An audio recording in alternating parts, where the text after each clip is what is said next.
Chapter 19 Pushdowns. Stephen lay on the playground, surrounded by his classmates. He grunted as he pushed down on the blacktop with all his might. Nothing happened. "You can do it," urged Mauricia. "Push harder, Stephen," encouraged Joe. Stephen pushed harder. He grunted louder. Still nothing. Lewis, the yard teacher, blew his whistle. "What's going on here?" he asked as he made his way to Stephen. "Stephen is trying to do a pushdown," said Damien. "You mean a push-up?" corrected Kathy. "Why do you have to be so opposite all the time?" asked Damien. "Stephen isn't pushing up, he's pushing down." "So he can go up," said Myron. Kathy didn't mean to be opposite. She'd discovered she liked being nice and having friends. She just really thought they were called push-ups. "How many has he done so far?" asked Lewis. "None," said Jason, "but he's trying really hard."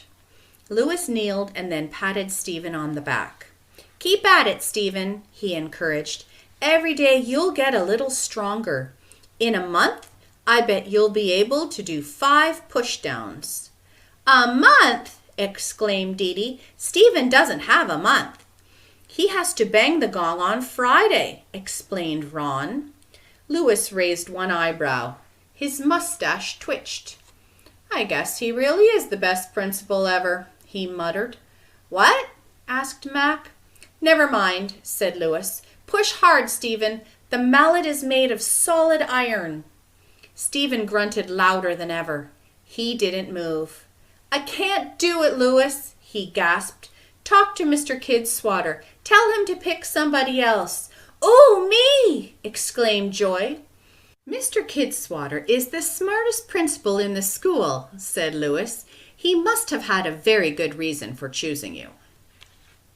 "Would you like to donate a toenail or maybe a fingernail?" Mrs. Jules asked. Mr. Kidswatter examined his nails. "No, I'm still using mine. I need a student to bang the gong on Friday."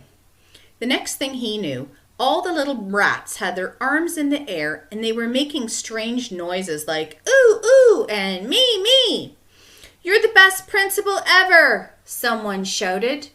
Those were the magic words. He turned to see who had shouted them when suddenly he saw her, that awful girl who had given him that awful face. "You!" he boomed, pointing at Dana.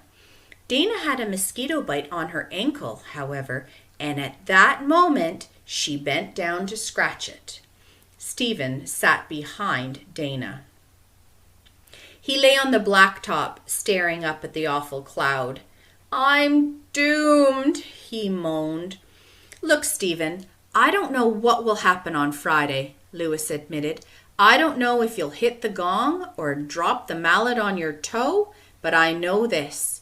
You have to try, or else you will regret it every day for the rest of your life. And whenever you hear a gong, your heart will fill with terrible sadness." "You really don't hear gongs all that often," Myron pointed out. "I mean, except here." "Even if you make $1 million someday," Lewis continued, "you could buy your own gong and hit it every day, all alone in your great big mansion. But it won't be the same." "That is so sad," said Leslie.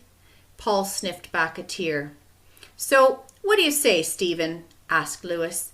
"You want to give it one more try?" Stephen wished Lewis hadn't mentioned dropping the mallet on his toe. Now that was all he could think about.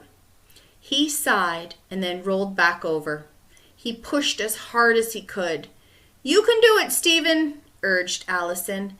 "Push," said Jason. "Up," encouraged Kathy. "I mean down. I mean up. I mean..." Now she was really confused. Stephen rose an inch off the ground, then collapsed. Everyone cheered.